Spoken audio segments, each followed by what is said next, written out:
I thought offensively outside of Callaway, who, I mean, look, are we done questioning Marquez Callaway now? For those of you who were, I know you and we were not, Mario. We were always very high on Marquez Callaway. You saw the flashes last season from him. Now you're seeing it, now. He's not waiting for the regular season to break out. He's doing it right now. He's showing you. Look, they said on the broadcast last night on the ESPN that Marquez Callaway, he only has 21 receptions in his NFL career. He's far from a proven commodity. And when I heard them say that, I think I even said out loud, who cares? Like, so? Are you watching him right now? Yeah. This guy, it's why, Mario, anytime it came up of why, would Sean Payton, would the Saints, would they go out and address wide receiver? And I always said, I don't think they will, because I believe Sean Payton and Mickey Loomis when they say, we like this wide receiver room more than most of you do. And you're seeing why now. Marquez Callaway is going to step in and be wide receiver 1 while Mike Thomas is out. And when Mike Thomas comes back, he's going to be wide receiver 2, and you're finally going to have that 1-2 punch you've been searching for.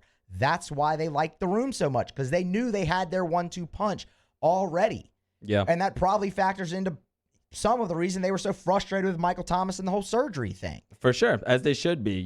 Thinking of him and Callaway together with Deontay Harris when he comes back is really enticing if you're a Saints fan. And it's crazy, man. 213 yards all of last season in 2 quarters, not 2 games, in 2 quarters of work this preseason. He already has 165 yards. And I had a draft the other day, Musso, fantasy football, first of several for your boy. And I got Marquez Callaway in the 12th round. And when this game was going on, I got a lot of notifications from that group chat saying, Mario, talk about getting a wide receiver 1 in the 12th round. So that's kind of my fantasy football thought of the day really quick, is the sleeper status for Marquez Callaway might be something that does not stay next to his name for a very long time.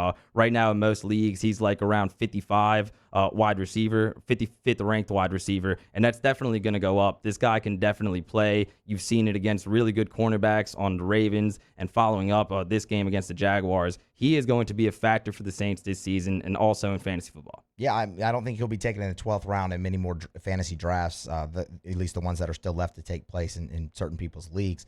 But, I mean, I thought Lil Jordan Humphrey had a really nice night. I thought Ty Montgomery quietly had a pretty nice night. So, I mean, the Saints are going to have a pretty good wide receiver group this year. It really does look like that, and it's only going to get better when Michael Thomas returns.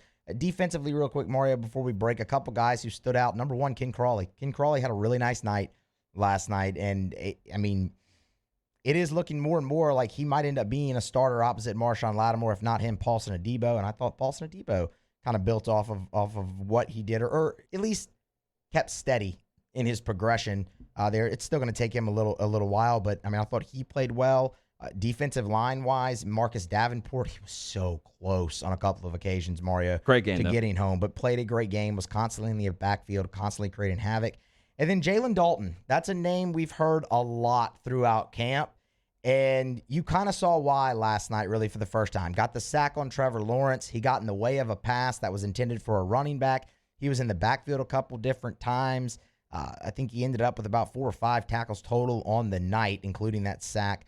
So, you saw why. You've been hearing his name a lot out of Saints camp, and I really think that guy's going to end up on the team. It's a position of need, interior defensive line, and he looks like he can absolutely be a player at this level. Yeah, one of many positives to take away from the game, and I'm going to talk about Crawley in a second, but we should point out that the production from the tight ends was not very good last night, and the Saints had some bad injury luck there as well. Adam Troutman ended up getting carted off the field, suffered a foot ankle injury. We'll see what happens there. And Nick Vannett also suffered a knee injury. He's going to determine an MRI to see what the severity of that is, but Juwan Johnson, also a quiet night, just 1 catch for 9 yards. I was kind of hoping he could have a good follow-up game to what he did in Baltimore when he had 70-plus receiving yards. And then going back to the positives, Ken Crawley, we talked about it a little bit before the show, but Malcolm Jenkins talked in an Athletic article about Ken Crawley and was talking about how you can really tell how he's elevated his level of play, knowing that he's going to be a big contributor and or a starter for this football team. Throughout his career, he's been somebody that's come off the bench, somebody that's been a role player,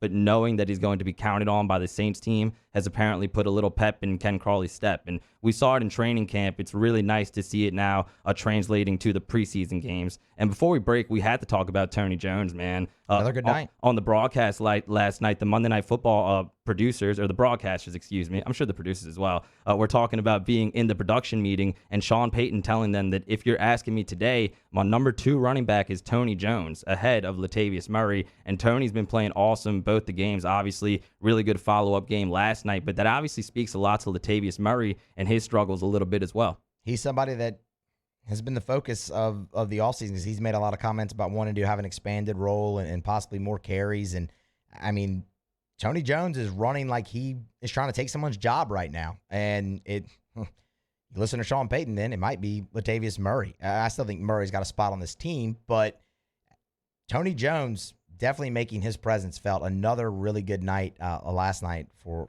the second-year running back. So we'll see how that goes. Saints defeat the Jags 23-21. They're back on the practice field this evening at 4 p.m. and need to cut the roster down to 80 by 3.